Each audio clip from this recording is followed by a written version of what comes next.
Bismillahirrahmanirrahim. Assalamu alaikum. I am Matiyur Rahman and you are watching my YouTube channel Learning Hints. Last lecture के अंदर हमने पढ़ा था कि कंपोनेंट्स ऑफ एनवायरनमेंट कौन कौन से होते हैं। तो वो थे बायोटिक कंपोनेंट्स और एबायोटिक कंपोनेंट्स। बायोटिक कंपोनेंट्स हमने कंप्लीट कर लिया था। आज हम पढ़ेंगे कि एबायोटिक कंपोनेंट्स कौन कौन से होते हैं। तो एबायोटिक कंपोनेंट्स ऐसे कंपोनेंट्स जो कि नॉन लिविंग कंपोनेंट्स होते हैं और इनकी लिस्ट है कि रोशनी, हवा, टेम्परेचर, सॉइल और water.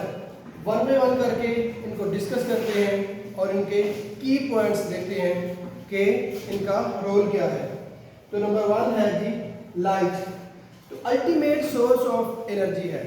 Light ultimate source of energy होती है क्योंकि पौधे जो हैं इनको भी रोशनी की अशद ज़रूरत होती है क्योंकि पौधे फोटोसिंथेसिस के प्रोसेस के अंदर अपनी खुराक खुद तैयार करते हैं in the presence of sunlight. अगर सूरज की रोशनी ना हो तो पौधे फोटोसिंथेसिस का प्रोसेस नहीं कर सकते। जब पौधे फोटोसिंथेसिस का प्रोसेस नहीं करेंगे तो वो खुराक खुद तैयार नहीं करेंगे। जब पौधे खुराक तैयार नहीं करेंगे तो जानवर जिंदा रहने के लिए खुराक नहीं खा सकेंगे। इसलिए जो सनलाइट है उसका बहुत ही इम्पॉर्टेंट रोल है फोटोसिंथेसिस के प्रोसेस में। तो ये एक एबायोटिक कंपोनेंट है। इसके अलावा जो ह्यूमन बीइंग है, इंसान है, उनको भी एक्टिविटीज़ के लिए सनलाइट की अच्छा ज़रूरत होती है। रोशनी के बगैर अपनी एक्टिविटी इंसान भी कंप्लीट नहीं कर सकते। सेकंड फैक्टर है जी हमारे पास air. Air is a mixture of gases. Different gases का एयर जो है वो मिक्सचर होती है। तो ज़िंदगी के बका के लिए ऑक्सीजन की अच्छा ज़रूरत होती है। बगैर ऑक्सीजन के इंसान जानवर जिंदा नहीं रह सकते। इसके अलावा कार्बन डाइऑक्साइड भी एक कंपोनेंट है एयर का जो कि पौधों के फोटोसिंथेसिस में उसका इंतहाई अहम किरदार है। कार्बन डाइऑक्साइड गैस के बगैर फोटोसिंथेसिस का प्रोसेस नहीं होता। कार्बन डाइऑक्साइड गैस इंसान खारिज करते हैं और पौधे या प्लांट उसको अब्जॉर्ब करते हैं। इसके अलावा एयर के अंदर एक कंपोनेंट ऑक्सीजन भी है। इंसानों को सांस लेने के लिए ऑक्सीजन की अशद ज़रूरत होती है। बगैर ऑक्सीजन के इंसान की ज़िंदगी की बका मुमकिन नहीं है। पौधों को फोटोसिंथेसिस के प्रोसेस में कार्बन डाइऑक्साइड गैस की ज़रूरत होती है। तो आगे है इसमें composition of air. Air different gases का मिक्सचर है। तो कौन कौन सी गैसेस एयर के अंदर कितने परसेंट पाई जाती हैं वो देखते हैं। सबसे ज़्यादा परसेंटेज होती है जी नाइट्रोजन की। नाइट्रोजन 78% हमारी जो एयर है इसके अंदर पाई जाती है। उसके बाद ऑक्सीजन की जो क्वांटिटी है वो 21% होती है एयर के अंदर। इसके अलावा कार्बन डाइऑक्साइड की बहुत थोड़ी सी क्वांटिटी होती है। वो होती है 0.03% से लेकर 0.04% तक कार्बन डाइऑक्साइड की क्वांटिटी जो एयर में मौजूद होती है। इसके अलावा ऑर्गेन गैस जो होती है वो 0.93% एयर के अंदर पाई जाती है। बाकी जो गैसेस हैं उनकी परसेंटेज होती है 0.17%, बहुत ही थोड़ी क्वांटिटी के अंदर। थर्ड हमारा फैक्टर है टेम्परेचर। तो some places on earth like deserts are too hot and glaciers are too cold. यानी कि ज़मीन के ऊपर जो डेजर्ट्स हैं, जो सरा हैं, वो इंतहाई गर्म होते हैं और ग्लेशियर जो हैं वो इंतहाई कोल्ड होते हैं, ठंडे होते हैं।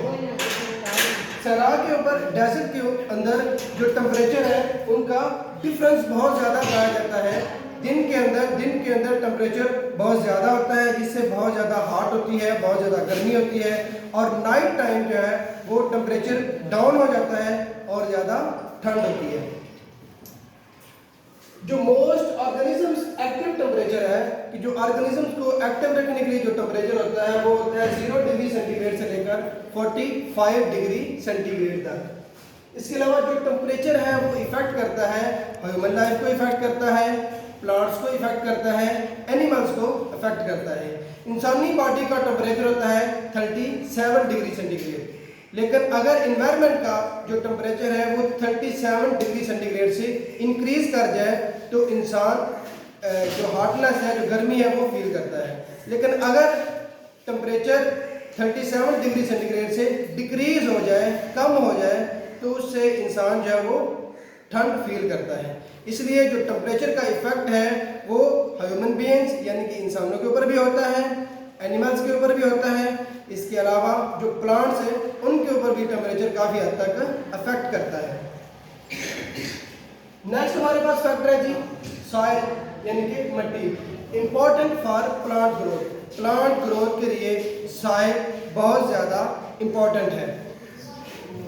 इसमें क्या होता है कि प्लांट जो है वो वाटर अब्जॉर्ब करते हैं रूट एयर से। इसके अलावा जो डिफरेंट मिनरल्स हैं वो अब्जॉर्ब करते हैं, जो कि जाइलम टिश्यू उसको पौधे के बाकी मादा हिस्सों तक पहुंचाते हैं। इसके अलावा मिट्टी के अंदर जो बैक्टीरियाज हैं वो बहुत ज़्यादा मरकबात रखते हैं, जो कि पौधों के लिए इंतहाई अहम है। इसके अलावा इंपॉर्टेंट फैक्टर्स फॉर इन्वायरमेंट। जो सॉइल है उसका इन्वायरमेंट के ऊपर बहुत ज़्यादा अहम इफेक्ट है। अगर सॉइल नहीं होगी, मिट्टी नहीं होगी, तो पौधे ग्रो नहीं करेंगे। जब पौधे ग्रो नहीं करेंगे तो पौधे ऑक्सीजन प्रोड्यूस नहीं करेंगे। जब ऑक्सीजन की प्रोडक्शन नहीं होगी तो फिर लिविंग ऑर्गेनिज्म जो है, जो जानदार है, उनकी ज़िंदगी खतरे में पड़ जाएगी। इसके अलावा जो सॉइल है उसके प्रेजेंस ऑफ न्यूट्रिएंट्स, अगर न्यूट्रिएंट्स की मौजूदगी में न्यूट्रिएंट्स ज़्यादा मिकदार में हो तो वो गुड सॉइल होती है, अच्छी सॉइल होती है। जबकि अगर आप इन अप्रोप्रिएट एग्रोकेमिकल का यूज़ करते हैं in the presence of soil में, तो फिर क्या होता है जी, आपकी जो सॉइल है वो बैड हो जाती है, वो ज़्यादा फर्टाइल नहीं रहती। टाइप्स ऑफ सॉइल है, सैंडी सॉइल होती है, सिल्ट होती है, क्ले होती है, लूम होती है। ये डिफरेंट टाइप्स ऑफ सॉइल्स हैं। लास्ट वन फैक्टर है हमारे पास वाटर, इसेंशियल फॉर लाइफ। इंसानी ज़िंदगी के लिए, एनिमल ज़िंदगी के लिए और प्लांट्स के लिए पानी का होना अच्छा ज़रूरी है। इसके अलावा कुछ पौधे ऐसे होते हैं जो सिर्फ पानी में उगते हैं, जैसे कि लिली जिसे आप कमल भी कहते हैं और हाइड्रेला वगैरह। तो कुछ पौधे जो हैं उनका स्ट्रक्चर ऐसा होता है कि वो अपने अंदर वाटर को स्टोर कर लेते हैं। जैसे कि कैक्टस एक ऐसा डेजर्ट प्लांट है जो सराई पौधा है। वो क्या होता है, उसकी बॉडी फ्लैशी बॉडी होती है और इसके अलावा उसमें बहुत ज़्यादा स्पाइंस होते हैं, कांटे होते हैं। अपने स्ट्रक्चर की वजह से वो अपने अंदर बहुत ज़्यादा पानी अब्जॉर्ब करके उसको स्टोर कर लेता है। तो ये हमारे कुछ फैक्टर थे जो कि एबायोटिक कंपोनेंट्स के अंदर पाए जाते थे। नेक्स्ट लेक्चर में हम पढ़ेंगे रिलेशनशिप अमंग ऑर्गेनिजम्स क्या होता है। तो अगर आपको मेरी ये वीडियो पसंद आई हो तो मेरी वीडियो को लाइक करें, शेयर करें, मेरे चैनल को सब्सक्राइब करें। अल्लाह हाफिज़।